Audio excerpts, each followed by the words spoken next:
మింగినట్టున్నావు కొత్త ఆవకాయతో కొండంత వాయ. చిత్తం. ఆహా, చెయ్యి చూడగానే అలా చెప్పగలిగారో మహానుభావులు. ఆవకాయలో వేడుంటుంది. ఆ వేడి నాలాంటి వాడిగల వైద్యుడికి నాడిలో తెలుస్తుందిరా పోడి. ఇదిగో ఈ మాత్రలు తీసుకెళ్లి రాత్రికి 2, పొద్దున 10 మింగు. ఆయ్. జంటగా వెళ్లి ఒంటిగా తగలడ్డావే. నేనండి? నిన్ను కాదు వాణ్ణి. నువ్వు వెళ్ళు. వస్తాను బాబాయ్. గోడలేదురా. గోడలేదంటే గోడలకేసి నీడలకేసి చూస్తావేరా గోడల జుట్టు వెధవా. ఏ అమ్మేశావా? ఆ కర్మ, సినిమాకి వెళ్ళావా? అందులో ఓ మంచి ఫైటింగ్ సీన్ వచ్చింది. హీరో రౌడీల్ని బాస్తున్నాడు. అది చూసి నీ కోడలు కయ్యి అని అమెరికాకి వినిపించేటంత గట్టిగా ఓ ఈల కొట్టింది. దాంతో దీని ముందు సీట్లో కూర్చున్న ఒక ఆవిడ గుండె దెబ్బ వచ్చి పడిపోయింది. నానా నానా నీకు కూడా నాకంత అదృష్టం కూడానా? ఆ ఈల విని ఆపరేటర్ ఎదిరిపడి సినిమా ఆపేసి లైట్లు వేశాడు. జనమంతా మా కేసు చూస్తుంటే సిగ్గేసి నేను పారిపోయొచ్చాను.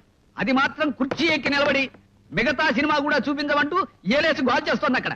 అబ్బా, మనకా ఈలల గోల ఏల. ఈ ఈలన్నది ఈలలో కలలో మన ఇంటా వంట లేని విద్యే. అబ్బా, దాని ఈలతోనే తస్తుంటే మధ్యలో నీ కవిత్వం గోలేమిటి నాన్న? తలవాచిపోతోంది. అగా ఏమిటి ఏమిటి ఇందాక నువ్వు అక్కడ చేసిన పని? కోపడకండి, అంత శబ్దం వస్తుందని అనుకోలేదు. నిన్ను ఇక జన్మలో బయటికి తీసుకెడితే నా చెవిలో ఏలే చంపేవే. అంత మాట అనకండి. ఈల వేయటం నాకు మాత్రం ఇష్టమన్నా? ఏం చేయని చెప్పండి.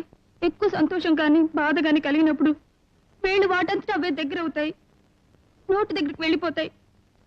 లోపల నుంచి గాలి వస్తుంది, బయటికి శబ్దం వస్తుంది. ఇవన్నీ నాకు తెలియకుండానే జరిగిపోతాయండి. నా వల్ల కాదే. ఏలేసే పెళ్ళాన్ని ఏలుకోలేను. ఇవాళ రేపో వకీల్ గారిని కలిసి నీకు విడాకులు ఇచ్చేస్తాను. అంటే ఏంటండి? కోర్టు వారు నీకు నాకు ఇక ఏ సంబంధం లేదని కాగితం ఇస్తారు. అది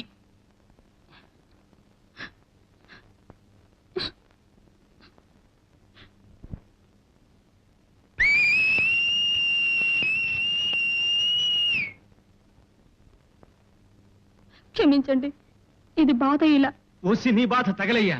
అమ్మా అమ్మా, గుండెకి కింద పడ్డ అప్పడల్లా గుండె చితికిపోయింది కదమ్మా. ఒరే కుంకాక్షి, ఇహ నుంచి క్షమించమని అది మీ ఆమె నడకు. ఆ సంబరంలో మళ్ళీ ఈల కొట్టిందంటే ఈ గుండెకి ఆ ఈల జోలవుతుంది. స్వస్తి.